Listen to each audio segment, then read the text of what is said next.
È stata una bellissima manifestazione, grande, con tantissima gente. Quest'anno ci sono state due novità. Una, la più importante, credo, la sicurezza, perché è stato messo un pullman anche che da Baria veniva a Piancastagnaio per i nostri giovani, ha portato qui moltissima gente, ha dato sicurezza ai giovani e ha fatto portare anche gli anziani. Il prossimo anno lo ripeteremo non soltanto per le serate ma per tutte le giornate, in modo da poter portare più gente con la massima sicurezza e con la massima tranquillità. L'altra novità, con grande soddisfazione, la Rocca è diventata veramente biglietto da visita per il comune di Piancastagnaio.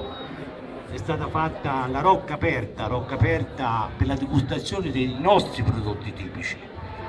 Io devo ringraziare veramente le aziende di Piancastagnaio che hanno partecipato veramente con piacere, con dovere, con senso di responsabilità ma anche con amore. La Rocca era stata imbandita in una maniera meravigliosa, sono stati fatti complimenti da tutti, per chi gufava contro mi dispiace ma è venuta veramente bella, è veramente stata una manifestazione, devo dire, d'eccellenza. Abbiamo fatto anche una cosa nuova, ci siamo uniti alle cantine di Pitigliano che è diventare un paese, come ho detto, non soltanto per la gente che lavora, per le aziende forti, ma deve diventare anche un paese turistico. Monna Castagna, che cos'è? È il ringraziamento alle contrade, il ringraziamento alle cuoche delle contrade.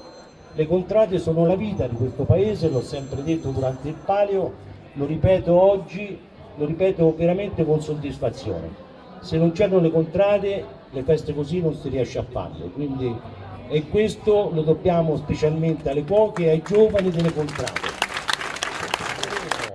Le ricette di Monna Castagna con una specie di volume che ogni anno potrà essere inserito dentro la scheda del vincitore con la ricetta, e lo offriremo quindi al prossimo Crastatone, in maniera tale che anche la gente possa portare la nostra tradizione culinaria in giro per tutta Italia, come per la gente che viene qui a incontrarci, a vivere questa manifestazione tutto l'anno. E questa è una soddisfazione per l'amministrazione comunale, una soddisfazione vera.